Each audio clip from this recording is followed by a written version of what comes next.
Welcome to the Deep Dive. We're here to take a pretty complex stack of sources, the latest economic reports, regulatory docs, future tech roadmaps from India, and just distill what you really need to know right now.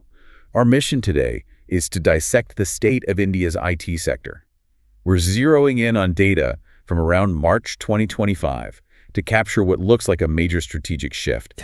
And look, this is way more than just a routine industry update. What our sources are showing is this massive coordinated movement. We're calling it India's triple transformation. Exactly. It's a simultaneous retooling on, three vital fronts. You've got the macroeconomy providing a stable floor, a brand new regulatory structure, a new digital rule book, really, and then this very aggressive push into future tech like AI and 6G. The stakes couldn't be higher. Not at all. I mean, we're tracking this journey toward a projected $300 billion revenue target for the IT sector by, fiscal year 2026? And the workforce, it's swelling to 5.8 billion people. An enormous number. So yeah, we've synthesized everything from the February 2025 SBI EcoWrap report to the new Digital India Act and the big 6G vision to really understand the true trajectory here. Okay, let's unpack this foundation first. Yeah. Before we dive into the IT specifics, we have to know, was the broader economic climate in early 2025 solid enough to actually support this kind of ambition?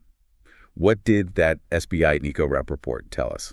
The short answer is yes, the foundation is stable. But, that stability comes with some pretty big caveats. Okay. The overall tone is one of cautious optimism. So starting with prices, headline CPI inflation actually moderated to a 7-month low of 3.6% in February, which sounds great. A drop in inflation is always good news. So does that give the RBI some breathing room? Not entirely. And this is the key. If you strip out the volatile stuff like food and fuel, you get to the core inflation number. Right, the better indicator of underlying trends. Exactly. And that figure actually crossed the 4% mark for the first time in 14 months. It hit 4.08%. So while your vegetables might have been cheaper, that underlying inflationary pressure in services and goods, it's still sticky. That's a critical tension, isn't it? Low headline inflation, but rising core costs. Businesses hate that kind of uncertainty. Yeah. What about external risks? The global supply chain has been, volatile. That's the biggest surprise in the whole snapshot. And it's a major potential headwind for the tech sector, which, relies so heavily on imported hardware. Okay, so what was the number? Imported inflation just surged. It rocketed from only 1.3% back in June 2024 to a staggering 31.1% in February 2025. 31%? That's alarming. What on earth was driving that? It was really concentrated in a few specific areas: precious metals, oils, and fats. So what this means is that while domestic stability was getting better, any company relying on imported components or machinery felt a profound impact on their costs. So domestic stability, but international cost anxiety. Let's shift to corporate health then. Investment capacity. How strong were companies looking heading into this new fiscal cycle? Very strong. Industrial growth was robust. The Index of Industrial Production, the IIP, it expanded by 5% in January 2025. That was the highest growth we'd seen in 8 months, led mostly by manufacturing. And that translates into corporate performance? It does. The earnings reports for Q3 FY25 were really solid. And what did they show? They showed disciplined growth. So listed entities reported revenue growth of 6.2%. But here's the really interesting part. Their operating profit, their EBITDA, grew faster at 11%. Wow. And their profit after tax, PA, grew by 12%. So when profits outpace revenue, it means they're not just selling more, they're managing their costs way better, they're expanding margins. Exactly. It signals efficiency, robust balance sheets. And those strong balance sheets are what fuels future growth. So how does that connect to capital expenditure, to CapEx, and the IT sector? Well, this strong financial health, you combine that with what everyone expects from the RBI, a cumulative rate cut of at least 75 basis points starting around April. Right. It creates a perfect storm for investment. The economy is basically positioned to self-fund its next growth phase. Companies have the cash, borrowing costs are expected to go down, and that just sets a very positive environment for the next big CapEx cycle. That gives us the economic floor. Oh. Okay, let's connect that macro foundation to the talent market now. The IT industry feels confident about hitting that $300 billion mark. How is the job market reflecting that confidence? And, where does that leave the average tech worker? We're seeing a major hiring rebound, which directly reflects that confidence you mentioned.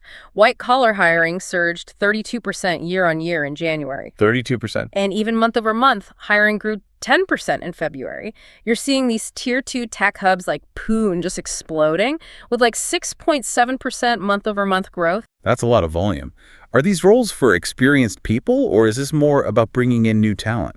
It's heavily focused on new talent, which is a massive strategic indicator.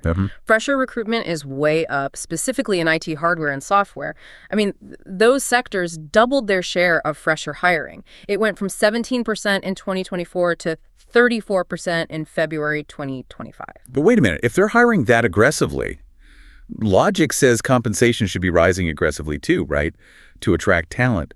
But everything we're hearing is that the days of those big double-digit pay hikes are over. That feels like a paradox. It is the central tension of the current IT market. Hiring volume is surging, but companies are practicing strict compensation discipline. So what are the numbers? Industry forecasts are projecting average salary hikes in the modest range of 4 to 8.5% for 2025.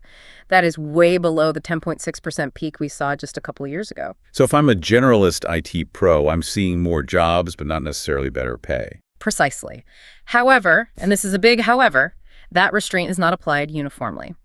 The key distinction here is the skills premium. Oh, okay. Demand for specialized roles, think ALL, cloud, cybersecurity, that's expected to surge by 30 to 35% this year.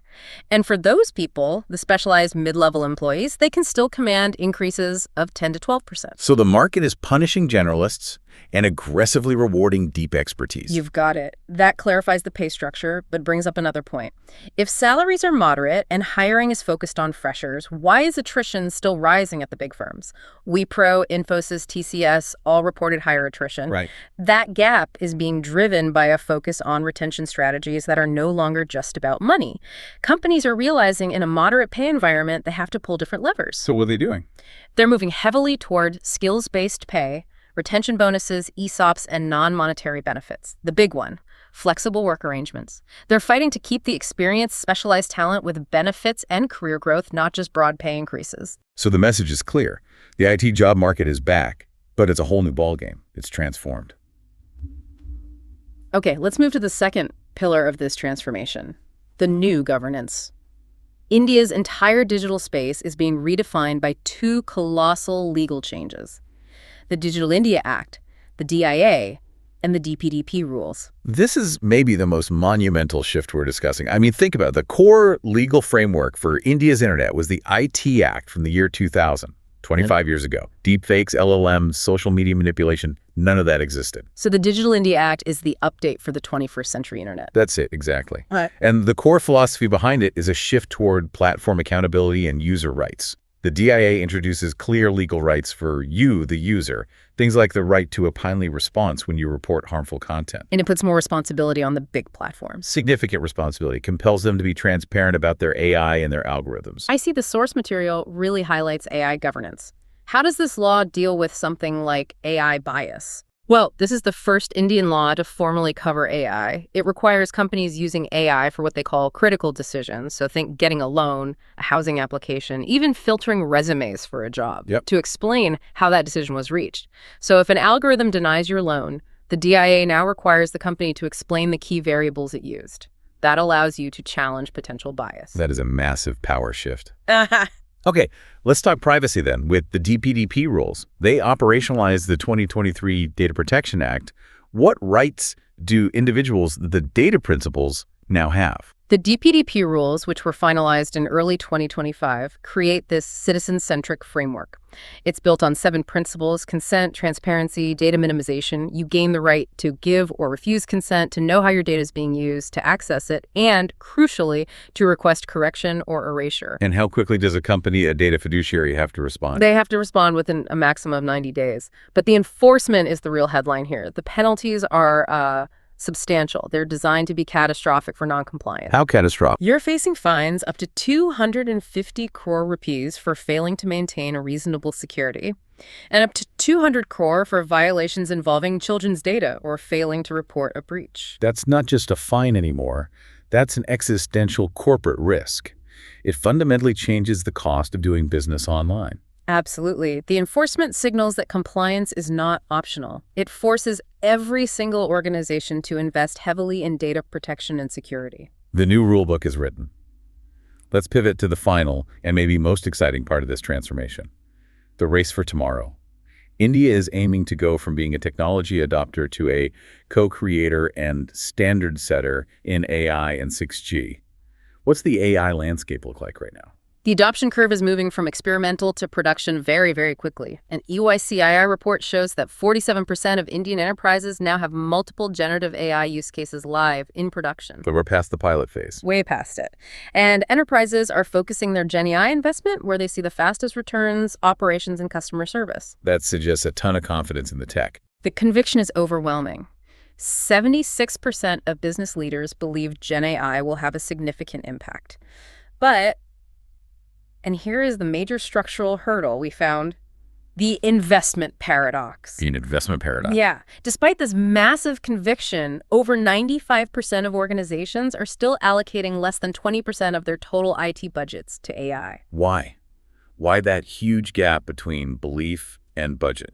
If leaders think it's a game changer, why aren't they funding it? It's a complex mix. It's not just about capital. It often comes down to internal readiness. Do you have clean, accessible data to train the models? Do you have the specialized talent to build and maintain them? It's about solving those internal bottlenecks first. That makes sense. And speed is clearly the new metric for value, which is why firms are turning to startups. Definitely. Deployment speed is paramount now. 91% of leaders said speed was the biggest factor in their buy versus build decision. And that explains why nearly 60% of organizations are co-innovating with startups. They're leveraging that agility. Which brings us to connectivity. What is the scope of the 6G ambition? The vision is enormous. It's setting the stage for India to lead in standard setting, not just consumption. The core goal is 6G deployment by 2030, targeting 10% of global 6G patents. And projecting a contribution of, $1.2 trillion to GDP by 2035. A stunning number. But how do you actually go from having a goal to achieving 10% of global patents? Through organized, state-backed collaboration. They established the Bharat 6G Alliance, the B6GA. It's an industry-led group that had over 80 member organizations by mid-2025. And it's not working in a vacuum. Not at all. Crucially, they've signed MOUs with international groups like the NextG Alliance in the USA and the 6GIA in Europe. They're positioning India as a collaborative force. And is the government funding the fundamental R&D for this? Yes, they're building out the infrastructure. For instance, the government sanctioned 100 dedicated 5G labs at academic institutions. These labs are designed to seed that 6G-ready ecosystem. On top of that, they'd funded 115 specific 5G and 6G projects under the Telecom Technology Development Fund. So we've charted a truly transformative landscape today. A stable macro environment, a cautious but focused IT sector rebound, a completely new high-stakes legal framework, and this aggressive push into AI and 6G. The overarching trajectory is one of technological leadership and self-reliance. And that new digital rulebook, the Digital India Act, the DPDP rules, it signals a complete change. Global digital safety, security, privacy, it all has to be baked into the fundamental architecture now. The laissez-faire era is over. So what does this all mean for you as you watch this complex picture evolve? We've seen ambition translated into plans, but as you said, not yet into budgets. And that is the defining challenge. We identified that persistent investment paradox. Over 95% of enterprises spending less than 20% of their IT budget on AI, despite overwhelming confidence.